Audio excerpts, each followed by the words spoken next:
আব্দুল উজ্জা ছোটবেলায় মা যখন বিদায় নিয়ে চলে গেল, বড় এতিম হয়ে গেল। যেখানেই যায় মায়ের আদর পায় না, বড় দুর্বল হয়ে গেল। বাবা অন্যত্র বিয়ে করার পরে আরেকটা মা ঘরের মধ্যে আসলো। মনে রাখবেন রে বাবা, আপন মা তো আপন মা, সৎমা তো সৎমা। জীবনে কোনো দিন সৎমা তো আপন মায়ের মতো হতে পারে না। সৎমা যখন ঘরের মধ্যে চলে আসলো, আব্দুল উজ্জার কয়েকদিন পরে বাবাও বিদায় নিয়ে চলে গেল। এখন বাবাও দুনিয়ায় নাই, আবার মাও দুনিয়ায় নাই। বিভিন্ন জায়গায় গেলে বিভিন্ন জায়গায় শুনতে পায় মদিনায় নাকি একজনে ইসলামের দাওয়াত দেয়, কালিমার নামে নাকি দাওয়াত দেয়। তার আদর্শ বলে এত সুন্দর, যে সুন্দর আদর্শে আদর্শবান হওয়ার জন্য আব্দুল উজ্জার ভিতরে আস্তে আস্তে নবী প্রেম জাগতে শুরু করে দেয়। এবার হঠাৎ করে একদিন মা আব্দুল উজ্জারের সঙ্গে করে লইয়া, সৎমা বলে আমি তোমার লালন পালন করতে পারবো না, তোমার চাচার ঘরের মধ্যে আমি তোমারে নিয়ে দিয়ে আসবো। আব্দুল উজ্জারের সঙ্গে করে লইয়া যখন চাচার দরবারে নিয়ে যায়, চাচার কাছে নিয়ে বলে, এই আব্দুল উজ্জার চাচা, আব্দুল উজ্জারে আপনার দরবারে হ্যান্ডওভার করে দিলাম, তাকে দেইখা শুইনা রাখবেন, আপনার বাড়ির মধ্যে যত কাজ আছে তার মাধ্যমে করাবেন, তাকে খাবার দিয়া দিবেন। আব্দুল উজ্জারে দিয়ে আসলো, চাচার দরবারেই পড়ে থাকে। চাচায় খাওয়ায়, চাচায় লালন পালন করে, চাচায় কাপড় চোপড় কিন্না দিল, চাচার ঘরে থাকে। একদিন হঠাৎ করে যখন খাবারের প্লেটের মধ্যে বসলো, কেমন যেন হয়ে গেল। চাচায় খায়, বাকিজা যেন হঠাৎ করে খায় না।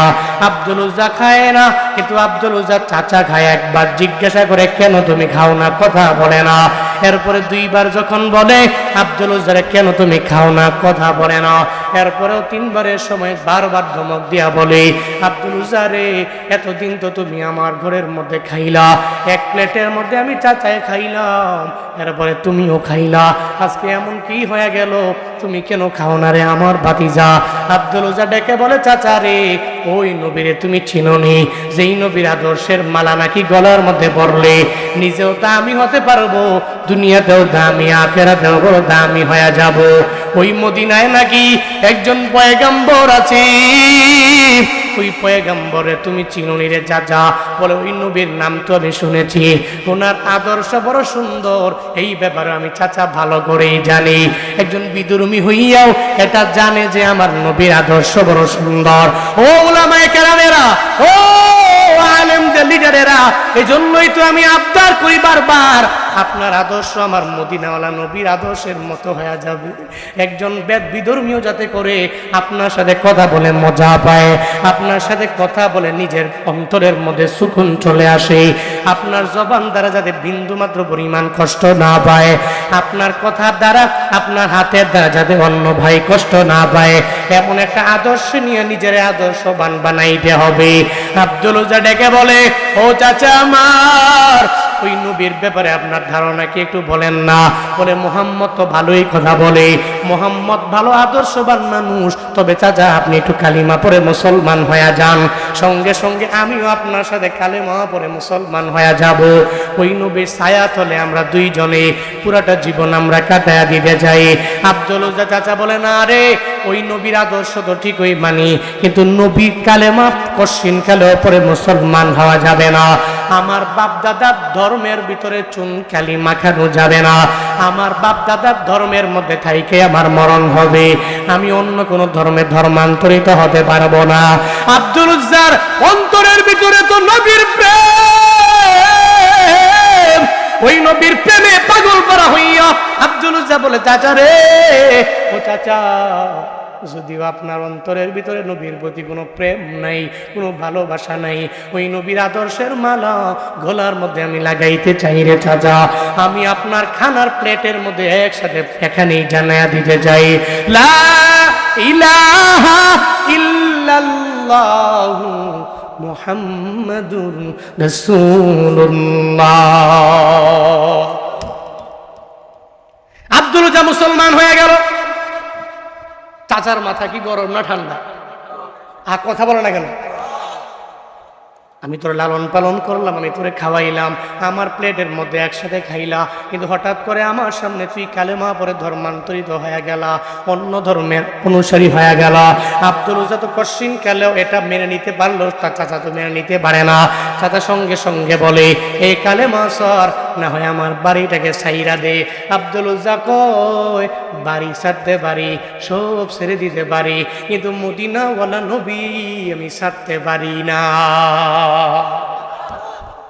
সুবহানাল্লাহ, বাড়ি যায় কোয়েন, আরো জোরে বলেন না সুবহানাল্লাহ। সব ছাড়তে পারি, নবী ছাড়তে পারি। এই আশিকে রাসূল হে। এক বছর পরে পরে একবার পুরো এলাকা গ্রাম দৌড়াইয়া বিশ্ব নবীর আগমন শুভেচ্ছা স্বাগতম লাফাইলেন। পুরা বছরে নাই নামাজ, নাই রোজা, নাই আমল, হক্কানি উলামায়ে কেরাম বিরোধিতা করে নবীর মিলাদুন নবীর নয়, বিরোধিতা করে আপনার মতো ব্যক্তি নামাজ নাই, রোজা নাই, সারা দিন অন্যায় অশ্লীল কাজ বেহায়াপনা কাজের ভিতরে আপনি থাকেন, আর এক বছর পরে হঠাৎ করে নবী প্রেম ভিতরের ভিতরে জাগে। আপনাকে উলামায়ে কেরাম বিরোধিতা করে, আপনার বিরুদ্ধে কথা বলে। উলামায়ে কেরাম নবীর মিলাদুন নবীর বিরোধিতা করে না, সিরাতুন নবীর বিরোধিতা করে না। বিরোধিতা করে তো তার যে ব্যক্তি মিলাদের নামে রেলি করে আর ভণ্ডামি করে, ঠিক কিনা? বিরোধিতা তো ও। আশিকে রাসূল সব ছাড়তে পারি, নবীরে ছাড়তে পারবো?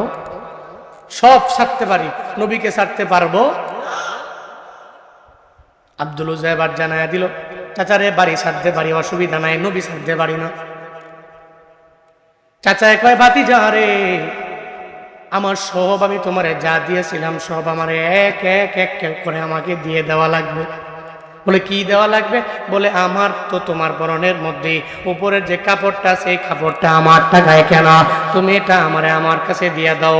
অসুবিধা নাই, ধরেন খুলে আমি আপনারে দিয়া দিলাম। তোমার আমি জীবনে যা দিয়েছিলাম সব তুমি আমারে দিয়া দাও। বলে ধরেন সব আমি আপনার হাতের মধ্যে দিয়া দিলাম। এরপরে লাস্ট মুহূর্তে শুধুমাত্র লুঙ্গি খানা আছে, সব চাচায় নিয়ে গেল। এবার চাচায় কয়, ভাতিজা রে, তোমার লুঙ্গিটা তুমি আমারে দিয়ে দেওয়া লাগবে, কারণ এই লুঙ্গিটাও তো আমার টাকায় কেনা, এই লুঙ্গিটা তুমি আমারে দেও, লুঙ্গিটা পর্যন্ত আমি নিয়ে যাব। আব্দুল উজ্জা চোখের পানি ফালাইয়া আল্লাহর দরবারে একটা চিৎকার দিয়া বলে, ও মালিক, এই দুনিয়াতে আমি বড় এতিম হয়ে গেছি, আমি বড় অসহায় হয়ে গেছি, আমার মাও নাই, আমার বাবাও নাই, আমার পরিবারের কেউ নেই। আমি যার কাছে গিয়া উঠবো এমন কোনো ব্যক্তি ঠাই দেওয়ার মতো আমার ঘরের মধ্যে নাই, আমার পরিবারের মধ্যে নাই। চাচার ঘরের মধ্যে লালিত পালিত হইলাম, কিন্তু মুসলমান হয়ে যাওয়ার কারণে চাচা আমারে বলে, আমার লুঙ্গিটা পর্যন্ত আমি চাচার হাতের মধ্যে দেওয়ার জন্য, আল্লাহ গো আমি লুঙ্গি দিয়ে দিব, এরপরেও কালেমাকে ছাড়তে পারি না, এরপরেও আমি আমার মোহাম্মদ নবীরে বলতে পারি না, আমি আমার নবীর দরবার ছাড়া অন্য কোনো দরবারে যাইতে পারবো না। আল্লাহ গো এই লুঙ্গিটা পর্যন্ত আমি তোমার জন্য, তোমার নবীর জন্য কুরবান করে দিতে পারি। ভাতিজা ডেকে বলেন, ও চাচা আমার, আমি আমার মাকে ছোটবেলায় হারাইছি, আমি আমার বাবারও হারাইছি, আমি আমার মা বাবা হারাইয়া এই দুনিয়াতে বড় এতিম হয়ে গেলাম রে চাচা আমার, আমার লুঙ্গিটাও কি আপনার নেওয়া লাগবে? বলে হ্যাঁ রে, লুঙ্গিটাও পর্যন্ত তুই আমারে দেওয়া লাগবে, হয় ইমান ছেড়ে দে, ওই নবীরে ভুলে যা, আর না হয় আমার লুঙ্গি তুই আমারে দিয়ে দে। আব্দুল উজ্জা এবার লুঙ্গিটাকে খুইলা চাচার হাতের মধ্যে দিয়া দেয়, লজ্জাস্থানটাকে ধুইরা দৌড়াইয়া সৎ মায়ের দরবারে চলে যায়। দরজার সামনে দাঁড়াইয়া একবার ডাক দেয় আর জানায়া দেয় মা রে, দুইবার ডাক দেয় মা রে, তিনবার ডাক দেয় মা, দরওয়াজাটা খুলো, তোমার সন্তান দরওয়াজার সামনে দাঁড়ায় আছে। মা দরজাটা খুইলা দেখে আব্দুল উজ্জার পুরা বডিটা উলঙ্গ দেখা যায়। একটা ইয়াং মানুষ, যুবক মানুষের পুরা বডিটাই উলঙ্গ। কেন রে আব্দুল উজ্জা, এই অবস্থা তোর কে করলো? তুই আমি মায়ের জানায়া দাও। আব্দুল উজ্জা ডেকে বলে, ও মা, আমি গরিব, বড় এতিম, আমি বড় অসহায়, আমার মতো অসহায় এই দুনিয়াতে কেউ নাই রে মা। আমি চাচার ঘরে তো লালন পালিত পালিত হয়ে গেলাম গো মা। ওখানে যাওয়ার পরে আমি চাচার সামনে কালেমা পরে পরে আমি মুসলমান হয়ে যাওয়ার কারণে আমার চাচা আমার পরনের লুঙ্গিটা পর্যন্ত খুলে নিয়ে গেল। আমার জীবনে আর কিচ্ছু আমার চাচা আমারে দিল না, কিচ্ছু আমার জন্য বাকিও রাখলো না, সব আমার কাছ থেকে এক এক এক করে আমার কাছ থেকে নিয়ে গেল। আমি কালেমা পড়ে নবীর প্রেমে পাগল হইয়া মুসলমান হইলাম কেন? এই কারণে সব আমার কাছ থেকে নিয়ে গেল। এবার মারে কয়, মারে আমার তো আপন মা দুনিয়ায় নাই, আপন মা যদি থাকতো রে আমার এত একটা কম্বল আমারে দিয়া দিত, ওই কম্বলটা পইরা আমি আমার নবীর দরবারে যাইতাম। কিন্তু এখন তো আপনি মা আছেন, একটা কম্বল আমারে দিবেননি, যেই কম্বলটা পইরা আমি আমার লজ্জাস্থান ঢাইকা নবীর দরবারে আমি চলে যাব না। আমার নবীর দরবারে গেলে আমার নবী ফিরায় দেয় না, কারণ নবীর দিলটা তো মায়ায় ভরা। আমার নবীর আদর্শর ভিতরে তো মায়ার শেষ নাই রে বাবা। ওই নবীর মনটাই তো পরিপূর্ণ, দিলটাই তো মায়া দ্বারা ভরা।